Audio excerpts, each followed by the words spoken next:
नमस्कार दोस्तों, मैं यशपाल सिंह आप सभी का इस चैनल पर हार्दिक स्वागत करता हूं।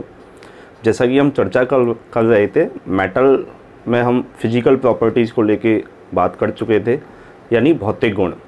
अब हम इसकी सेकंड प्रॉपर्टी यानी रासायनिक गुणों पर हम चर्चा करने वाले हैं कि जो धातुएं होती हैं, जब ये धातुएं वायु यानी ऑक्सीजन और जल या फिर अम्ल के संपर्क में आती हैं तो ये किस प्रकार का रासायनिक व्यवहार दर्शाती हैं। कहने का मतलब, जैसे मान लीजिए ये एक मेटल है, ये एक धातु की छड़ है।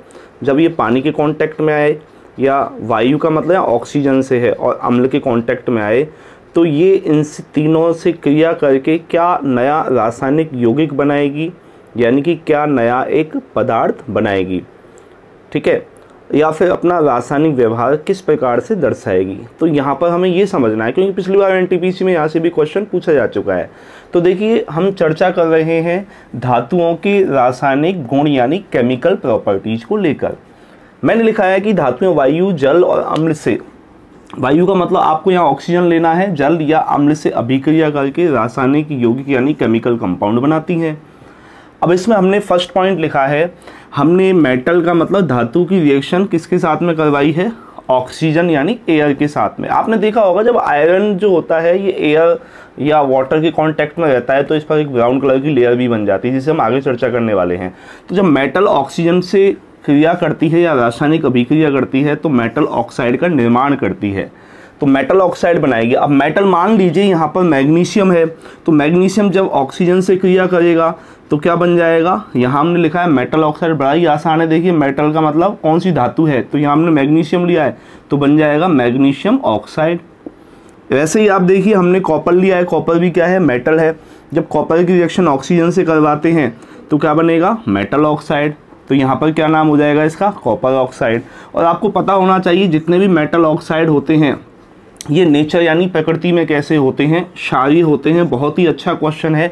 अब आपसे देखिए क्वेश्चन कैसे पूछेगा, आपसे क्वेश्चन पूछ लिया जाएगा कि जब मैग्नीशियम ऑक्सीजन के साथ अभिक्रिया करके मैग्नीशियम ऑक्साइड बनाता है जो कि प्रकृति में होता है अम्लीय, क्षारीय, अम्लीय और क्षारीय दोनों, तो आप आंसर क्या देंगे, ये प्रकृति में कैसा होता है, क्षारीय होता है। इसके अलावा देखिए दो मेटल आपको याद रखने हैं, बहुत ही महत्वपूर्ण पॉइंट है, ये एग्जाम में पूछा जाएगा। हमने लिखा है कि जितने भी मेटल ऑक्साइड हैं वो प्रकृति में क्षारीय होते हैं, लेकिन आपको याद रखना है एल्यूमिनियम के ऑक्साइड जो होते हैं यानी Al2O3 और जिंक ऑक्साइड जो होता है ये दोनों ही एम्फोटेरिक होते हैं। एम्फोटेरिक का मतलब होता है उभयधर्मी। जैसे एम्फीबियंस होते हैं ना, मेंढक जिसे हम कहते हैं, जो पानी में और स्थल पर दोनों में, दोनों के लिए उसके अंदर विशिष्ट प्रकार के गुण होते हैं, स्थल और जल के लिए दोनों में निवास कर सकता है।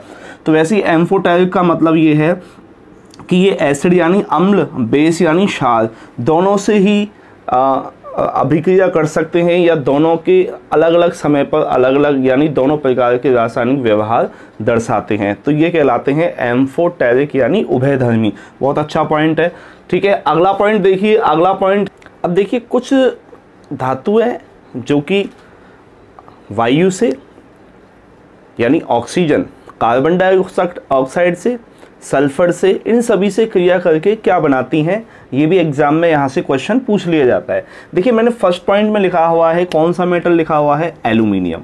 आपने देखा होगा दोस्तों एल्यूमिनियम धातु जो होती है उसका क्षरण नहीं होता, क्षरण यानी कि वो नष्ट नहीं होती है, या हम इसे कह सकते हैं कोरोजन या जंग लगना।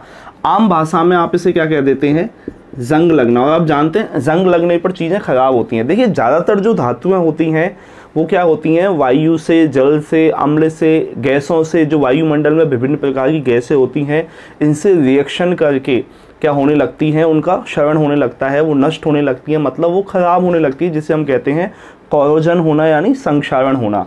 लेकिन एल्यूमिनियम ऐसी धातु है जब ऑक्सीजन के कांटेक्ट में आती है यानी एयर के कांटेक्ट में आती है तो उसके ऊपर एक ऑक्साइड की लेयर बन जाती है। और ये ऑक्साइड की लेयर कैसी होती है, थिन होती है, यानी बहुत पतली लेयर बनती है।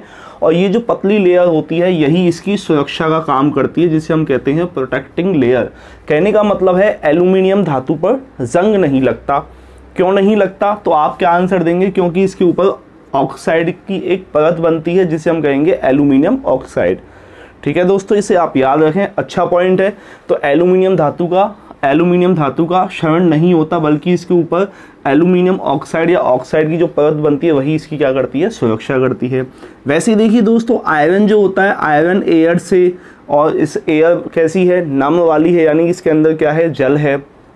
तो आपने देखा होगा इस पर एक ब्राउन कलर की लेयर बनती है जिसे हम कहते हैं आयरन ऑक्साइड, और यही इसका कहलाता है कोरोजन यानी संक्षारण। कहने का मतलब है इस पर जंग लगना। तो आयरन पर जंग लगती है अगर ये एयर के कांटेक्ट में आता है, और एयर कैसी होनी चाहिए, नम होनी चाहिए। कहने का मतलब इसमें नमी यानी जल होना चाहिए।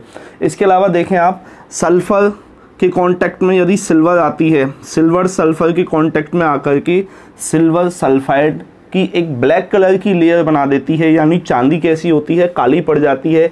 तो चांदी सल्फर के कांटेक्ट में आने पर काली पड़ जाती है, और इससे बनता क्या है, सिल्वर सल्फाइड बनता है। ये इसका संक्षारण कहलाता है।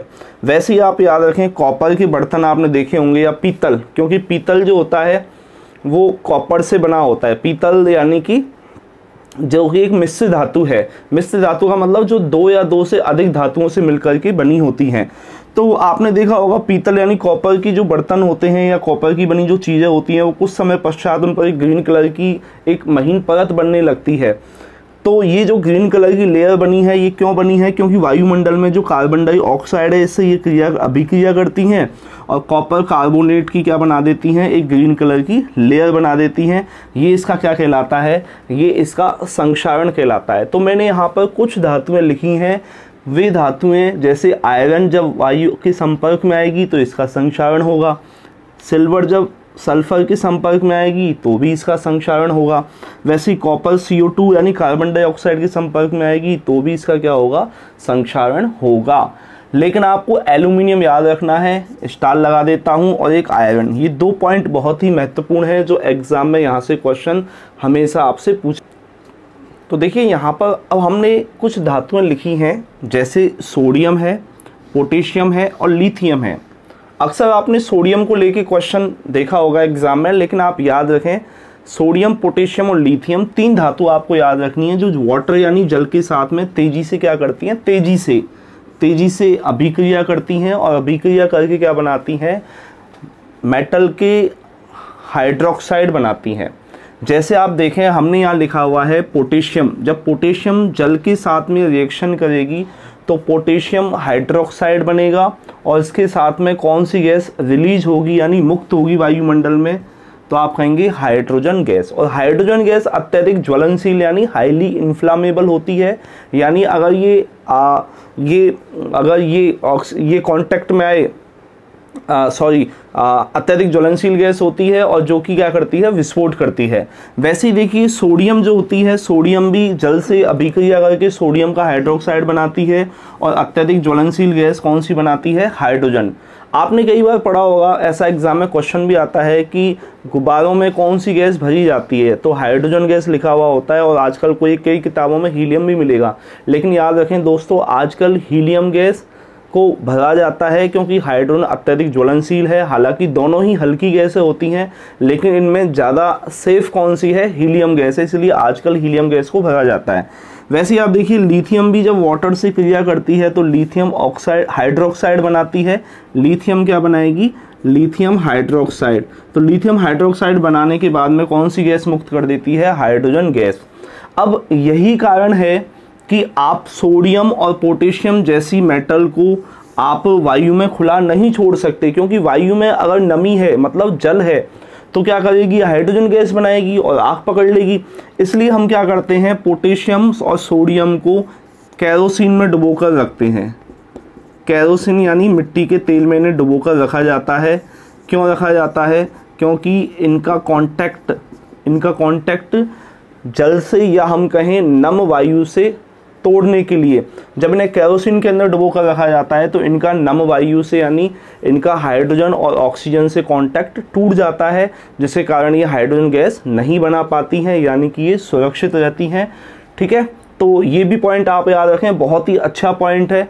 अक्सर इससे एग्जाम के अंदर क्वेश्चन पूछा जाता है। अगला पॉइंट हम चर्चा करेंगे कि तीसरा पॉइंट है, यहाँ पर हम वायु के साथ में इनकी अभिक्रिया करवा चुके हैं और जल के साथ में अभिक्रिया करवा चुके हैं धातुओं की। अब हम बात करेंगे अम्ल के साथ में।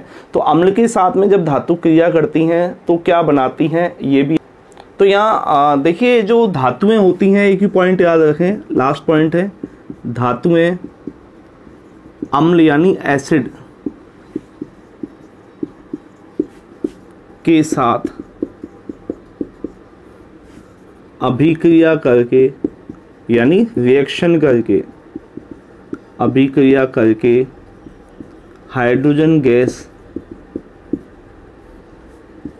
बनाती हैं। अच्छा क्वेश्चन है। अब यहाँ से डायरेक्ट क्वेश्चन आपसे पूछेगा कि जो धातुएं होती हैं वो अम्ल के साथ अभिक्रिया करती हैं तो कौन सी गैस बनाती हैं? Oxygen gas, carbon dioxide gas, hydrogen gas. तो आपका आंसर हो जाएगा हाइड्रोजन गैस।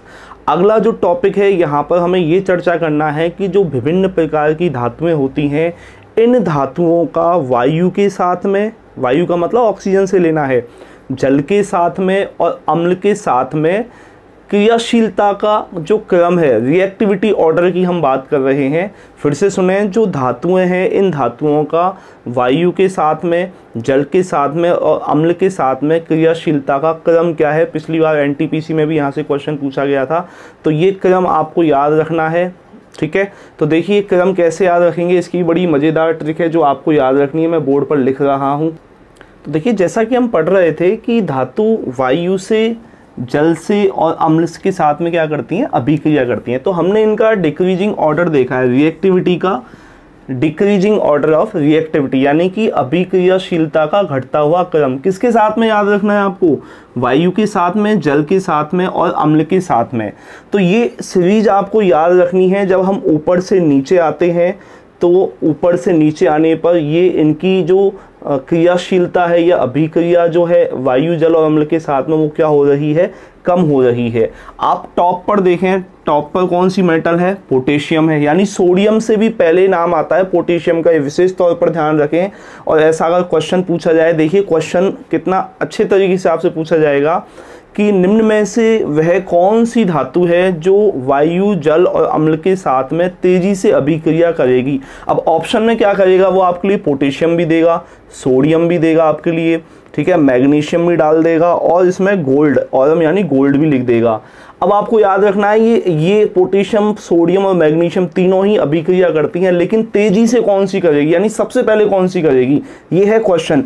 तो ज़्यादातर स्टूडेंट निशान लगाएंगे सोडियम पर, ये ध्यान रखें, लेकिन आपको पता होना चाहिए सोडियम से भी तेजी से अभिक्रिया कौन कर लेता है? जल, वायु और अम्ल के साथ में। तो आंसर हो जाएगा पोटेशियम, क्योंकि इस टॉप पर कौन है? पोटेशियम।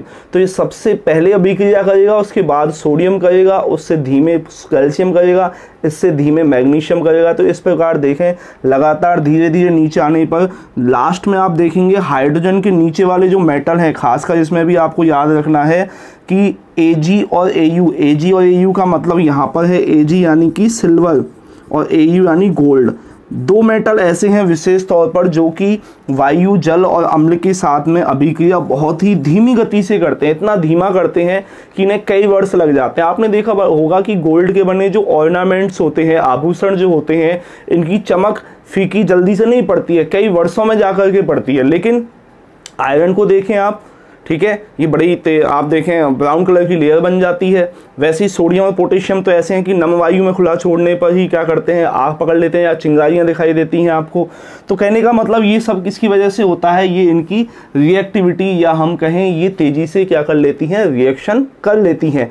और वे धातुएं जो वायु, जल और अम्ल के साथ में अभिक्रिया बहुत ही धीमी या हम कहें ना के बराबर करती ही नहीं है, तो मेटल कौन सी हैं? Ag है और Au है। और इसी वजह से इन्हें कहा जाता है नोबल मेटल्स, यानी कि उत्कृष्ट धातुएं। उत्कृष्ट का मतलब यहाँ पर है कि इनका संक्षारण नहीं होता, इनका संक्षारण नहीं होता है, संक्षारण नहीं होता यानी कोरोजन नहीं होता, यानी कि हम ये कह सकते हैं कि इन पर जंग नहीं लगता। तो आप देखें जल्दी से इन पर जंग नहीं लगता है। वैसे ही जो Hg है, मरकरी जो है, इस पर भी जंग नहीं लगता है, इस पर भी चमक बरकरार बनी रहती है। तो देखिए दोस्तों, आज का वीडियो बहुत ही महत्वपूर्ण है। अक्सर हम ऐसे पॉइंट जो हैं वो डिस्कस नहीं करते हैं, या हम इन किताबों में दिया हुआ है लेकिन हम उन्हें इग्नोर कर देते हैं। हम सोचते हैं कि यहाँ से क्या क्वेश्चन बनेगा, हमें क्वेश्चन का टाइप नहीं पता होता है। तो इस वीडियो के दौरान आप ये जान पाए कि जो धातुएं होती हैं इनकी केमिकल प्रॉपर्टीज़ क्या क्या हैं, ठीक है। तो ये बहुत ही अच्छा टॉपिक है, यहाँ से अक्सर एग्ज़ाम में क्वेश्चन अब पूछे भी जा रहे हैं।